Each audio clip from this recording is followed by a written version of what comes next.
بسم اللہ الرحمن الرحیم۔ حضرت علی رضی اللہ تعالی عنہ کے چند فرامین، وہ فرامین جن کے مطالعے سے معلوم ہوگا کہ انسانی زندگی کا کوئی شعبہ اور دن رات ہونے والے واقعات کا کوئی پہلو ایسا نہیں جس پر حضرت علی رضی اللہ تعالی عنہ کے فرامین روشنی نہ ڈالتے ہوں۔ آپ یقیناً علم کے ساتھ تھے، اور میں آپ کے فرامین میں چند ایک کو پیش کر رہی ہوں جو بلا شبہ حضرت علی رضی اللہ تعالی عنہ کے علم کے ٹھاٹھے مارتے سمندر سے چند کوزے کی حیثیت سے زیادہ ہرگز نہیں ہے۔ سب سے پہلے مساوات کے بارے میں۔ مساوات عام مسلمانوں کے درمیان بلا استثناء اختصاص کے ساتھ یک رنگی سے پیش آؤ، اور اپنا چہرہ زبان نشست و برخاست کے ذریعے ان کا دل رکھو۔ یہ نہ ہو کہ جو شخص ہمارا حاشیہ نشین ہو، اس کو تو تمہاری نظر توجہ کی امیدواری ہو، اور جو تم سے دور رہے وہ تمہاری امیدواری عدل و انصاف کی طرف حسرت و ایاس سے دیکھتا رہا ہے۔ تم مودی سے پہلے قسم کھلاؤ اور اس کے بعد بارِ ثبوت اس کے ذمے رکھے، کیونکہ اسی طرح بخوبی مقدمہ پر سے تاریخی دور ہوتی ہے اور جج صحیح فیصلے تک پہنچتا ہے۔ گواہ جو شخص گواہ پیش کرنا چاہے، اس کو اتنی مہلت دو جس میں وہ گواہ پیش کر سکے۔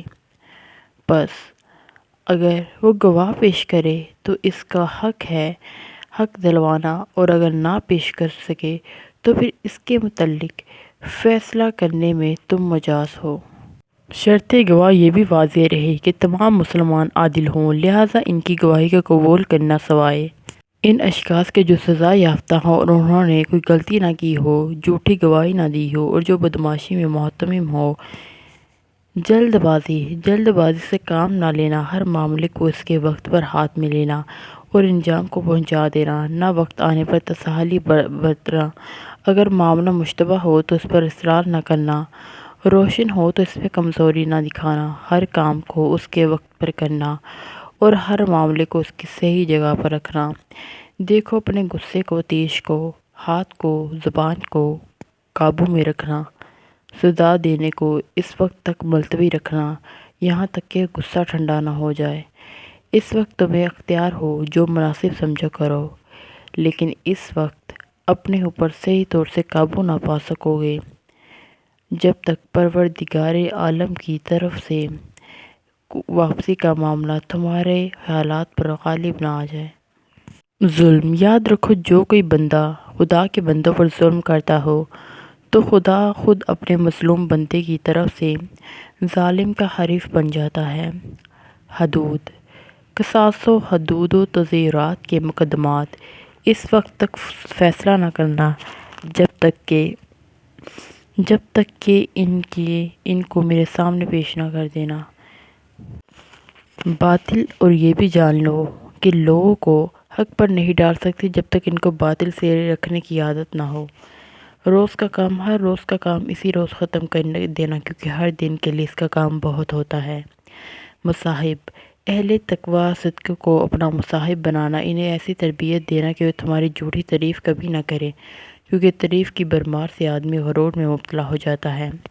عبادت دن اور رات میں اپنا ایک وقت ضرور خدا کے لیے خاص کر دینا، اور جو عبادت بھی انجام دینا وہ تقرب الہی کے لیے ہو، اور اسے اس طرح انجام دینا کہ ہر لحاظ سے کامل و مکمل ہو، کسی طرح کا نقص اس میں نہ رہ جائے، اس سے تمہارے جسم کو چاہے کتنی ہی تکلیف کیوں نہ ہو۔ اس کے علاوہ تنگ حوصلہ اور دیکھو محکمہ عدالت میں کبھی دل تنگ یا پریشان نہ ہونا، کیونکہ یہ وہ جلیل القدر منصب ہے جس کا اجر اللہ نے واجب کیا ہے۔ جس نے حق کے ساتھ فیصلہ کیا، اس کے لیے اللہ کے پاس بہت اچھا بدلہ ہے۔ اقربا پروری خبردار کسی مصاحب یا رشتہ دار کو جگیر نہ دینا، ایسا کرو گے تو یہ لوگ رائے پر ظلم کریں گے، خود فائدہ اٹھائیں گے، اور دنیا آخرت میں بدگوئی تمہارے سر پر رہے گی۔ ایمانداری تمہیں سب سے زیادہ پسند راہ ہونا چاہیے جو حق کے لحاظ سے سب سے زیادہ بہتر ہو، درمیانی انصاف کی رو سے سب سے زیادہ عام، اور رائے کو سب سے زیادہ رضامند کرنے والا ہو۔ تو دوستو، یہ تھی ہماری ویڈیو، ضرور آپ کو پسند آئی ہوگی۔ انشاءاللہ اس طرح کی مزید ویڈیو دیکھنے کے لیے ہمارے چینل کو سبسکرائب کریں۔ شکریہ۔